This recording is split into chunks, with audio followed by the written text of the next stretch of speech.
नमस्कार। सनातन हिंदू धर्म में वास्तुशास्त्र को ज़्यादा महत्व दिया जाता है और वास्तुशास्त्र के नियमों का अगर हम पालन सुनिश्चित तरीके से करते हैं तो हमारे घर में नकारात्मक ऊर्जा दूर होती है और सकारात्मक ऊर्जा का संचार होने लगता है, जिसके कारण ही घर में सुख शांति और समृद्धि सदा के लिए बनी रहती है। आईने को वास्तुशास्त्र में लक्ष्मी जी का स्वरूप माना जाता है। अगर हम सही तरीके से आईने का उपयोग करते हैं तो हमारे घर में सुख समृद्धि में वृद्धि होती है और नकारात्मक ऊर्जा हमारे घर से दूर हो जाती है। आईने का सबसे ज़्यादा उपयोग महिलाएं अपने श्रृंगार के लिए करती है, लेकिन कुछ महिलाएं श्रृंगार के वक्त अपने आईने में ऐसी गलतियां करती है जिसके कारण उसके जीवन में दुर्भाग्य की शुरुआत हो जाती है। आईने की सही दिशा पूर्व और उत्तर दिशा है।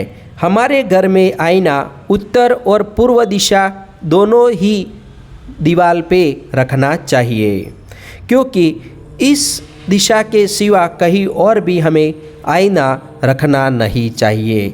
जब भी महिलाएं श्रृंगार के लिए बैठे तब उसका मुंह पूर्व की ओर हो और आईना उसके सामने हो, उस तरह से बैठना चाहिए। अगर पूर्व की तरह आपका मुंह रखना शक्य नहीं है तो आप उत्तर की तरफ भी मुंह रख सकते हो, लेकिन आईना पश्चिम या दक्षिण दिशा की दीवार पे कभी भी नहीं लगाना चाहिए। आईना कभी भी पति पत्नी के बेडरूम में भी नहीं होना चाहिए।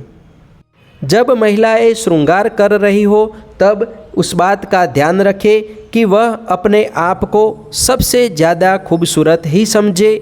वह कभी भी अपने आप को आईने में नीचा न समझे, क्योंकि कुछ महिलाएं अपने चेहरे पे हुए दाग के कारण या अन्य किसी वजह के कारण वह आईने में अपने आप को काफ़ी दुखी महसूस करती है, जिसके कारण उसका क्रोध भी बढ़ता है, अहंकार भी बढ़ता है और महिला के जीवन में कई तरह के दुर्भाग्य के परिणाम प्राप्त होने लगते हैं। जब भी किसी महिला की खूबसूरती को देखकर आईने में जलन महसूस करती है या अपने आप को बदसूरत मानती है तो उसकी किस्मत में कई सारी मुश्किलों का सामना करना पड़ सकता है।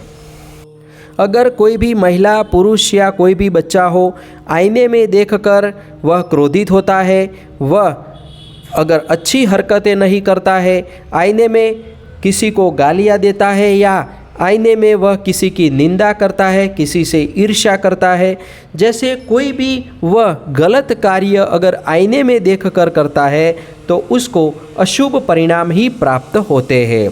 अगर वह आईने में देखकर कोई भी व्यक्ति अच्छा सोचेंगे, किसी का भला सोचेंगे, अपने आप की तरक्की सोचेंगे, अपने इनकम की बढ़ोतरी, व्यवसाय में वृद्धि या नौकरी में प्रमोशन, ऐसी सभी जो अच्छी पॉजिटिव बातें हैं उनकी सोच आईने में देखकर रखेंगे तो आपको कई सारा लाभ होने लगेगा।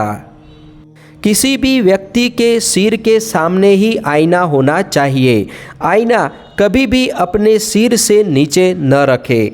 आईना हमेशा अपने सिर से ऊपर ही रखे। अगर महिलाएं जब भी मेकअप कर रही हो या किसी भी कार्य के हेतु आईने का उपयोग कर रही हो तो हमेशा उस आईने को अपने चेहरे से ऊपर ही रखें। और पुरुष भी जब शेविंग कर रहे हो या अन्य किसी काम से आईने का उपयोग कर रहे हो तो आईने को हमेशा अपने मस्तक से ऊपर ही रखें। आईने का अगर इस नियम का आप पालन करोगे तो आपके जीवन में कभी भी दुर्भाग्य का सामना करना नहीं पड़ेगा। कभी लोग अपने बेडरूम में आईना रखते हैं, लेकिन आईना वास्तुशास्त्र के हिसाब से अपने बेडरूम में रखना बहुत ही गलत माना गया है। आईने के सामने कोई भी अश्लील हरकत भी नहीं करनी चाहिए। औरत हो या आदमी हो, आईने के सामने कभी भी अपने वस्त्र नहीं बदलने चाहिए। अपने आईने को हमेशा स्वच्छ रखें। टूटे हुए आईने में कभी भी अपना चेहरा न दिखे। और आपके घर में अगर आईना टूट जाता है तो उसको अशुभ माना गया है। कांच का टूटना शुभ माना जाता है, लेकिन आईने का टूटना अशुभ माना जाता है। अगर आपके घर में आईना टूटा हुआ है तो उसको तुरंत फेंक दें। अगर आईना टूटा है तो आपको सावधान होने की ज़्यादा ज़रूरत भी पड़ेगी।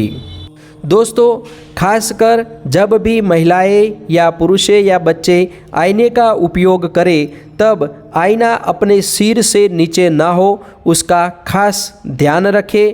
आईना अपनी प्रगति के लिए हमेशा अपने सर से ऊपर ही रखें। और आईने के सामने कभी भी अग्नि वाली चीज़ें ना हो, उसका ध्यान रखें। आईने के सामने खिड़की व दरवाज़ा न हो, उसका ध्यान रखें। आईने की हमेशा स्वच्छता बनाए रखें। आईने को कभी भी गंदा न होने दें। और जब भी अगर आईने की ज़रूरत न हो तो उसको उत्तर दिशा की ओर या पूर्व दिशा की ओर रखें। अगर वहाँ रखना पॉसिबल नहीं है तो उसको अपनी अलमारी में बंद करके रख दें। आईना कभी भी बिना बॉर्डर के नहीं होना चाहिए। और आईने का कभी भी अगर कोई टुकड़ा है और उसको आप उपयोग कर रहे हैं तो वह छोड़ दें। कभी भी टूटे हुए आईने का टुकड़े का उपयोग कभी ना करें, अन्यथा आपको आपकी प्रगति में बाधा बन सकता है। आपको कई सारी मुश्किलों का सामना करना पड़ सकता है और आपके कार्यों में रुकावटें भी आ सकती है।